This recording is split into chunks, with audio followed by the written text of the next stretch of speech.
Hi guys, welcome back to my channel. If you are new here, welcome. My name is Ami. On today's video, we're going to be talking about some saving tips. What can you do to save money on your utility bill? And if you're new here, welcome. My name is Ami. I am a nurse practitioner. On this channel, I make videos about nursing. I talk about mental health. I also make videos about my journey to become financially free. Part of that has to do with paying off my student loans and just lifestyle in general. If this is something you're interested in, please make sure you subscribe and join the family. So again, on today's video, we're going to be talking about what are some tips that you can do to help you save money. And these are things that I've done personally myself, okay? If you see me looking down, I made notes so that way I don't miss anything, okay? So this is talking about focusing on utilities. And these tips, you can use them both if you're living in an apartment or if you're living in a home. So first, we're going to be starting off. Some of the tips are going to be more related to apartment complex, but you can use it also at home if you have your own home or rent in a home. Okay, so first of all, you want to make sure that you create a budget on how much you plan on spending on utility bill. Okay, so for example, for this one, if you're going to go rent in an apartment complex, that's something that you can ask your potential landlord. On average, how much does utility cost? And I know usually that depends on so many different factors, whether how many people live in a home and things of that nature. But on average, it kind of give you a ballpark of how much people usually may spend in that particular apartment complex. And also for a home, if you are buying a home, which is what we ended up doing, is the previous owners of the home actually were super nice to the point where they gave us an actual copy of their utility bill for the past 3 months. So it gives us a snapshot of like some of the summer and a couple of months of the winter, how much they pay, so that we were able to figure out how much we're going to be spending on utilities. So that's one big thing. So that way at least you have something to work with, okay? After you're done doing that, now some of the basic tips that you can do, and this is things that a lot of people know about, but it's so simple that people forget about, is turning off the lights when you're not using it, especially during the daytime. So I've got 2 kids, and a 2-year-old and my 4-year-old. My 2-year-old, for the most part, is not able to turn the lights on and off, although now she's getting really tall to the point where she's able to turn the lights on, but she cannot turn them off because she's not tall enough. And so that's kind of the point where we're at right now. But a 4-year-old, she's been really good about when she's not in the room, turn the lights off. During the daytime, I'll open up the curtains so that way we have the natural sunlight, so we don't need the lights on. At nighttime, if we do need some lights, I don't turn it, because the way how my house is, we have the overhead lights, which is like 6 or 7 of them. When you turn one on, all of them comes on, which is crazy.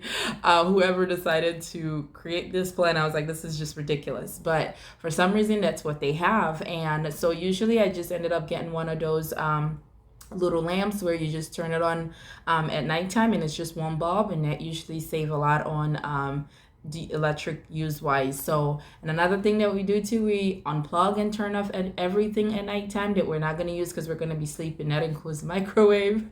I know it doesn't seem like much, but it does help. The TV usually I will turn it off, but also turn the switch off. So anything that's plugged in overnight, it's that we're not using it. I guess it's called phantom light or phantom electricity, where even those small things usually adds up and then can increase your bill. So that's the main thing, is light. Another thing also that I wrote down is when it comes to the heating or AC system, so your HVAC system if you are living in a home. And that's something that was a big deal for us. When I tell you guys, when we just moved to our home, this was like in the fall, it's in like going into the winter time. And so we were always used to, when we lived in an apartment, our utility was like maybe $50 a month. So our house is always hot because we're always cold. So when we moved into the home, one thing that we ended up having a rude awakening in is the heat. Okay, when I tell you our utility, the highest it went, I think it was like $500 and something. So for us, that was a big deal. We came from paying like $35-50 for overall utilities because we lived in an apartment to $500, and that was a big thing. And majority of that has to do with our HVAC system, which is your AC and your heating system. So what we've done to kind of help us save about 50% of our bill is making sure that we turn it off when we're not using it. So especially in the summertime. So usually in the summertime, downstairs is a lot cooler, so we spend most of our time downstairs in the basement. And depending on how your house is structured, Some people are able to, they have a basement, which we do. We have a living room in the basement, we have a bathroom, and things of that, and two other rooms downstairs. So it's much cooler. So we spend a lot of our time downstairs. And during the day, some of the things that we use to not need it, so that way we don't need our AC, is we make sure I leave the blinds closed, so which you can use it at your an apartment as well. So keep your blinds closed in the summertime, so that way it prevents a lot of the heat from coming out inside the house.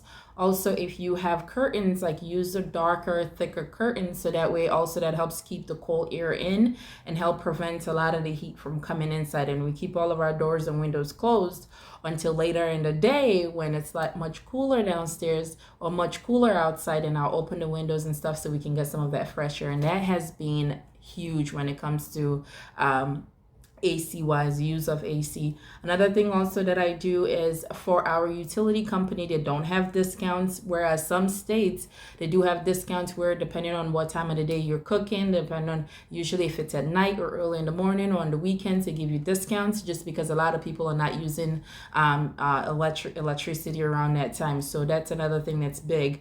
For ours, they don't really have much discounts, so I just kind of use some of these tips that I'm already talking about to help us save.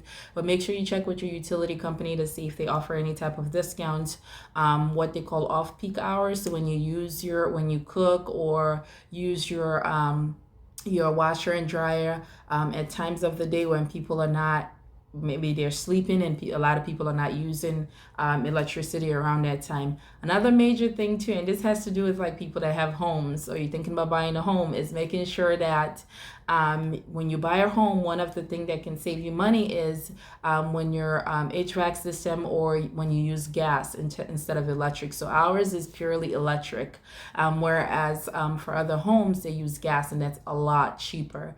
And right now what we're looking into is if we want to switch to gas, we will have to like change our furnace, and then they will have to do a whole lot of things outside of the home to be able to draw the line, so that way they have to do some lining or whatever they do with electricity, so that way we're able to convert into gas.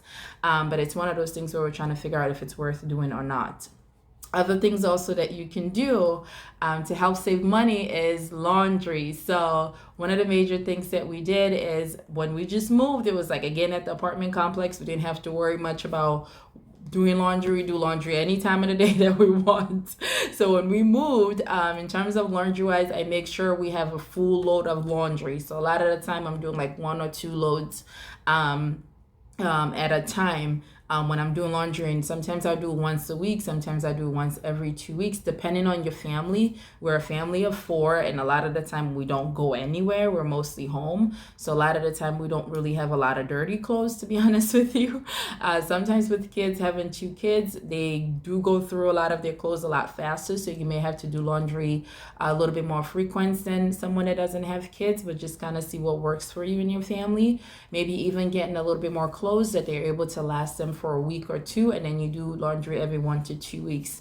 That was a major thing. Another thing with also when you're talking about doing laundry is making sure that when we first move, our washer is set to where you can do it, like it runs for 60 minutes or a whole hour to do laundry. We cut that down. We're able to adjust it where just 35 minutes, that's all it takes, and that saves you on water and your overall utility wise. So that's one thing we do. So we cut our time, wash time for clothes to like 35 minutes, because honestly you really don't need that long of a time to wash your clothes.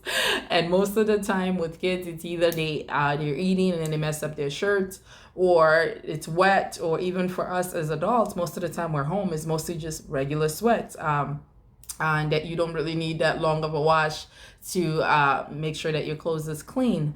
And last but not least, when it comes to water, like especially with showers. So for my kids, we have a little bucket. Even for myself, I use it. My husband refused to use it because he said it gets too cold when you're like taking a shower and you put water in a bucket and having to take the water and pour it on your skin. He thinks it's uncomfortable, but I've been using it mostly for myself and the kids, where I just put the water in a bucket, make sure it's nice temperature, and I just use that to take a shower. So that way you're not leaving the shower running when you're still rubbing your skin and things like that. And you tend to just waste a lot more water when you use that. And this has been more efficient for us. Last but not least, one of the things that also helps when it comes to water is if you have a home, is watering your grass. If you do have a yard, for us we do. So that was one thing that our water bill had doubled, actually triple, when we just when during the summer when the summer just started and we're watering our grass, because I was letting the water run for a long time. Sometimes I would do it once a day, sometimes. So now I've just learned to, and doing some research, as long as you water your grass very well, you can go up to 2 to 3 days without watering your grass, depending on the area where you live. If it's not too hot and things like that, you can get away with stuff like that. And again, with the water thing, if you water your grass every other day, every 2 days, usually your grass should be just fine, honestly, and ours that has been the case. And I think that's pretty much it for this video. So overall, just to summarize, some of the things that you can do is have a budget for your utility. See if you can have any discount from your landlord or from your utility company. For us, when I was in an apartment complex, we didn't pay for any heat, so which was a plus, honestly. So if you can look for apartment complexes where you don't have to pay for the full utility bill, that would be awesome. And another thing is just laundry, making sure you turn the lights off, making sure that you're not wasting water as much as possible, and that would help you save money. And we work so hard for our money, guys. And it doesn't matter what you do for occupation. It's always hard to get up in the morning and go to work. So whatever it is that you can do to help save you money, make sure you do that, okay? I hope these tips are helpful. Comment down below. Let me know what are some things that you're using to help you save on utility. Maybe I'm able to use those tips as well, so that way I can save as much as I can. That's pretty much it for this video. Until next time, guys, be kind to one another, and I'll see you in my next video. Bye, guys.